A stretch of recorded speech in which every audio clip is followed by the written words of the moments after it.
మహాదేవుడును మన రక్షకుడు అయిన యేసుక్రీస్తు వారి శ్రేష్టమైన నామంలో ఉదయకాల మన్నా అనే చక్కని కార్యక్రమాన్ని చూస్తున్న మీ అందరికీ నిండు హృదయంతో వందనాలండి. దేవుని మహాకృప మీకు తోడై ఉండును గాక. ఎలా ఉన్నారు? దేవుని కృపలో మీరందరూ క్షేమమే కదా? సంతోషంగా ఉండండి. నమ్మదగిన దేవుడు మీకు తోడై ఉండును గాక. రండి, పరిశుద్ధ గ్రంథంలో నుంచి ఒక చక్కని వాక్య భాగాన్ని మనం ఇలా చదువుకుందాం. మత్తయి సువార్త 7వ అధ్యాయం 24వ వచనం నుంచి 27వ వచనం వరకు ఉన్న వాక్య భాగాన్ని క్లుప్తంగా మనం చూద్దాం. కాబట్టి ఈ నా మాటలు విని వాటి చొప్పున చేయు ప్రతివాడును బండ మీద తన ఇల్లు కట్టుకొనిన బుద్ధిమంతుని పోలియుండును. వాన కురిసెను, వరదలు వచ్చెను, గాలి విసిరి ఆ ఇంటి మీద కొట్టెను, గాని దాని పునాది బండ మీద వేయబడెను గనుక అది పడలేదు. మరియు ఈ నా మాటలు విని వాటి చొప్పున చేయని ప్రతివాడు ఇసుక మీద తన ఇల్లు కట్టుకొనిన బుద్ధిహీనుని పోలియుండును. వాన కురిసెను, వరదలు వచ్చెను, గాలి విసిరి ఆ ఇంటి మీద కొట్టెను, అప్పుడది కూలబడెను, దాని పాటు గొప్పదని చెప్పెను.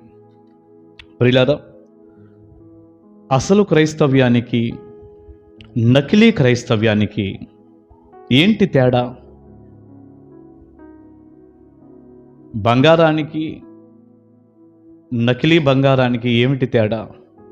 రోల్డ్ గోల్డ్ అంటాం కదా, రెండు ఒకలాగే కనపడుతూ ఉంటాయి. అసలు క్రైస్తవుడు నకిలీ క్రైస్తవుడు కూడా ఒకేలాగా కనపడుతుంటాడు. ఒకే మందిరంలో ఉంటారు, చక్కగా ఒక దైవజనుడు చెప్పే వర్తమానాలే వింటారు, పాటలు పాడతారు, ఇద్దరూ పాడతారు, ఇద్దరూ వాక్యం చదువుతారు, ఇద్దరూ పరిచర్య చేస్తారు. అన్నీ మామూలుగానే ఈ పైకి కనపడేటటువంటి భక్తి సంబంధమైనవన్నీ మామూలుగానే కనపడుతుంటాయి. కానీ ఒక వ్యక్తి అసలు క్రైస్తవుడు, ఒక వ్యక్తి నకిలీ క్రైస్తవుడు. ఒక వ్యక్తి బుద్ధిమంతుడు, ఒక వ్యక్తి బుద్ధిహీనుడు. ప్రియులారా, మందిరాల్లో వీరిద్దరూ ఉంటారు. రెండు రకాల ప్రజలు ఉంటారు. బుద్ధిమంతులు ఉంటారు, బుద్ధిహీనులు ఉంటారు. అసలు క్రైస్తవులు ఉంటారు, నకిలీ క్రైస్తవులు ఉంటారు. ఇద్దరు కూడా ఒకేలాగుంటారు. ఇంకా వీలైతే కొన్ని సందర్భాల్లో అసలు వారి కంటే ఈ నకిలీగా ఉన్నటువంటి క్రైస్తవులే చాలా మెరుగ్గా కూడా కనపడతారు. కానీ ఒక సమయం వచ్చేసరికి వారి బండారం అంతా బయటపడిపోతుంది. ఒక సమయం వచ్చేసరికి అసలేదో నకిలీ ఏదో తెలిసిపోతుంది. ఇక్కడ చదువుకున్న వాక్యంలో అదే ఉంది. బుద్ధిమంతుడు, బుద్ధిహీనుడు ఇద్దరు వ్యక్తులు కనపడుతున్నారు. ఇద్దరు కూడా ఇల్లు కట్టుకున్నారు. ఒక వ్యక్తి ఏమో పునాది వేసి కట్టాడు, ఒక వ్యక్తి పునాది లేకుండా కట్టేశాడు. ఇక్కడ ఒక్క క్షణం మనం ఆగామనుకో, పునాది వేసి కట్టినటువంటి ఇల్లు, పునాది లేకుండా కట్టిన ఇల్లు రెండు ఒకేలాగా ఉన్నాయి, ఏం తేడా లేదు. ఇంకొక మాట మనం ఆలోచిస్తే, పునాది వేసి కట్టినటువంటి ఆ ఇల్లు చాలా ఖర్చుతో కూడినటువంటిది. అక్కడ వెల చెల్లించారు, ఖరీదైంది. పునాది లేకుండా ఇసుక మీద కట్టినటువంటి ఇల్లు చాలా తక్కువ ఖర్చు, పెద్ద ఖర్చేం లేదు. ఈ పునాది లేకుండా కట్టిన వ్యక్తికి 1 లక్ష రూపాయలు అయితే ఆయనకి దాదాపుగా 5-6 లక్షలు అయినాయి, 10 లక్షలు అయినాయి. చాలా తేడా ఉంది ఖర్చులో కూడా. మరొక మాట మనం ఆలోచిస్తే, పునాది వేసి కట్టినటువంటి వ్యక్తి చాలా లేటుగా కట్టాల్సి వచ్చింది. పునాది లేకుండా ఇసుక మీద కట్టుకున్న వ్యక్తి చాలా త్వరగా కట్టేశాడు. వీళ్ళిద్దరిని గమనించినప్పుడు ప్రజలకి ఎవరు బుద్ధిమంతుల్లాగా, ఎవరు బుద్ధిహీనుల్లాగా కనపడతారు? మీరే చెప్పండి. ఇంత లేటుగా కట్టావు, ఎంత డబ్బు ఖర్చు పెట్టావు, నీ ఇల్లు అలాగే ఉంది, త్వరగా కట్టేసుకున్నాడు, డబ్బు కూడా అంత ఖర్చు ఏం కాలేదు, ఇతనిల్లు అలాగే ఉంది. ఎందుకు అనవసరంగా అంత టైము అంత డబ్బు పెట్టావు? నువ్వు ఒక బుద్ధిహీనుడు అన్నట్టుగా బుద్ధిమంతులే బుద్ధిహీనులుగా కనపడతారు. బుద్ధిహీనుడు బుద్ధిమంతుడిలాగా కనపడతాడు. ఎందుకంటే త్వరగా ఇల్లు అయిపోయింది, తక్కువ ఖర్చులు అయిపోయింది. ఆ ఇల్లులాగే ఇది ఉంది. కానీ గొప్ప మాట ఏంటో చెప్పనా? ఈ ఇంటికి పునాది లేదు, ఆ ఇంటికి పునాది ఉంది. ఏది శ్రేష్టమైన ఇల్లు? ప్రియులారా, భక్తి జీవితం, ఇప్పుడు ఇల్లు అంటే జీవితాలు అవి. ప్రభువులో కట్టుకునేటటువంటి విశ్వాస జీవితం అది. ఒకేలాగా కనపడవచ్చు. వీళ్ళిద్దరూ కూడా ఇల్లులు కట్టిన వాళ్ళే. వీళ్ళిద్దరూ కూడా శుభ్రంగా ఇల్లు కట్టుకున్న వ్యక్తులే. చూస్తానికి ఇద్దరు ఒకలాగే ఉన్నారు. ఇద్దరు కూడా ఒక సంఘంలోనే ఉంటారు. ఇద్దరు దేవుని మాటలు విన్నవారే.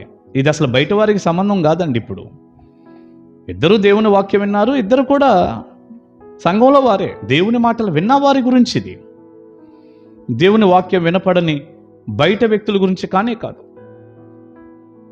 కానీ ఒక సమయం వచ్చేసరికి అసలు బుద్ధిమంతులు ఎవరో ఇక్కడ తేట తెల్లంగా కనపడిపోయింది. ఎవరు అసలు బుద్ధిమంతులు అనేది ఎలా తేట తెల్లమైందంటే, వరదలు వచ్చాయి, వాన వచ్చింది, తుఫాను వచ్చింది అన్నాడుగా ఆ మాట. గాలి విసిరింది, వాన కురిసింది, వరదలు వచ్చాయి, గాలి విసిరింది, ఇంటి మీద కొట్టింది. పునాది లేని ఇల్లు కుప్పగూలిపోయింది, పునాది కలిగిన ఇల్లు స్థిరంగా బండ మీద హాయిగా నిలబడి ఉంది. ప్రియులారా, అసలు క్రైస్తవులకి నకిలీ క్రైస్తవునికి ఉన్నటువంటి వ్యత్యాసం ఒక శ్రమ బయట పెట్టేసింది, తుఫాను బయట పెట్టేసింది, ఆ గాలివాన బయట పెట్టేసింది. నిజమే, మీరు గమనించండి. శ్రమలు వస్తాయి, సంఘంలో ఉన్న వారందరికీ శ్రమలు వస్తాయి. దేవుని పిల్లలకి దేవుని మాటలు వింటున్నారని మనం అనుకుంటున్నాం కదా, ఈ వాక్యాన్ని బట్టి వారికి శ్రమలు వస్తాయి. కొంతమందికి ఆ శ్రమలు దేవునికి దగ్గర చేస్తాయి, కొంతమందిని ఆ శ్రమలు దేవునికి దూరం చేస్తాయి. అక్కడ తేలిపోతుంది అసలు క్రైస్తవుడెవరో, నకిలీ క్రైస్తవుడెవరో. అక్కడ తేలిపోతుంది బుద్ధిమంతుడెవడో, బుద్ధిహీనుడెవరో. ఇప్పుడు దాకా ప్రజలు బుద్ధిమంతుడు అనుకున్నవాడు బుద్ధిహీనుడిగా కనపడ్డాడు. ఎందుకంటే ఇల్లు కూలిపోయింది. ఇప్పటి వరకు బుద్ధిహీనుడు ఎంత ఖర్చు పెట్టి ఎంత టైం తీసుకున్నాడు అన్న ఇల్లు అలాగే నిలబడినప్పుడు ఈ వ్యక్తి కదా బుద్ధిమంతుడు అని తేలిపోయింది. ఈ వ్యక్తి నకిలీ క్రైస్తవుడని తేలిపోయింది, ఇతడు అసలు క్రైస్తవుడని తేలిపోయింది. శ్రమలు బయట పెట్టేశాయి. కారణం ఏంటంటే పునాది. ఇతనేమో పునాది లేకుండా కట్టేశాడు, ఆయన పునాది వేసుకున్నాడు. ఏంటి ఇంతకీ పునాదితో కట్టబడటం, పునాది లేకుండా కట్టబడటం అంటే దేవుని వాక్య పునాది. చిన్న వ్యత్యాసం చెప్పి నేను ప్రార్థన చేస్తాను. ఎందుకంటే ఉదయకాల మన్నాలో ఎక్కువ చెప్పలేం కదా సమయాన్ని బట్టి. ఈ రెండింటికి ఉన్న తేడా ఏంటంటే, బుద్ధిహీనుడు వాక్యం విని దాని చొప్పును చేయలేదు. మనం చదివిన ఈ అంశంలో బుద్ధిమంతుడు వాక్యం విని యేసయ్య మాట ప్రకారం చేశాడు. ఇదే పునాది. దేవుని వాక్యం ఇద్దరు విన్నారు, కానీ ఒక వ్యక్తి ఏమో యేసయ్య మాటల చొప్పునే చేశాడు. అది పునాది వేసుకున్నాడు, వాక్యంతో బలమైనటువంటి పునాది వేసుకున్నాడు క్రీస్తులో తన విశ్వాస జీవితానికి. మిగతా వ్యక్తి వాక్యం విన్నాడు, కానీ పునాది లేదు. అంటే యేసయ్య మాటల చొప్పున చేయలేదు, తన ఇష్టానుసారంగా చేసుకుంటూ వెళ్ళిపోయాడు. అది నకిలీ, ఇది అసలు. శ్రమలు వచ్చినప్పుడు నకిలీ పడిపోతుంది. అందుకే చాలామంది మందిరాల్లోంచి వెళ్ళిపోతుంటారు, పాపంలో పడిపోతుంటారు, చెడులో పడిపోతుంటారు, కుప్పగూలిపోతుంటారు. ఎందుకంటే అది నకిలీ, ఇది అసలు. పునాది ఉంది.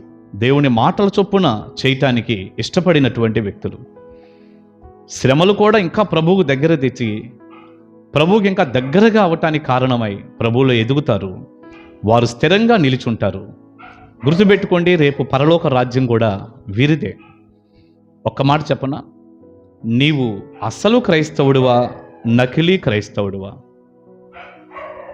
శ్రమల్లో నీ స్పందన ఏమిటి? తుఫానులో నీ పరిస్థితి ఏమిటి? వాక్యం విని దాని ప్రకారం జీవించే వ్యక్తివేనా? వాక్యం విని కూడా నీ ఇష్టానుసారంగా దేవుని మాటల చొప్పున చేయనటువంటి నకిలీ క్రైస్తవుడివా? ఒక్కసారి ఆగి ఆలోచించు, ఇంతకీ నువ్వు ఏ క్రైస్తవుడివి? దైవ దీవెన మీకుండునుగాక. ప్రార్థన చేసుకుందాం. పరిశుద్ధుడా, ప్రేమగల తండ్రి, మీకు వందనాలు.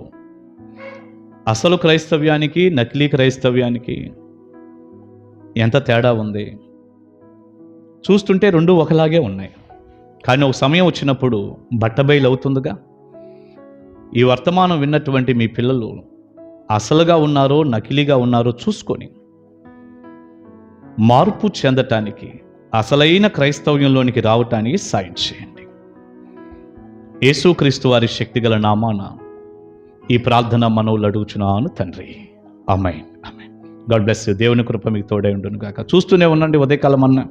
కలుసుకుందాం ఉదయకాలం మన్నాలో.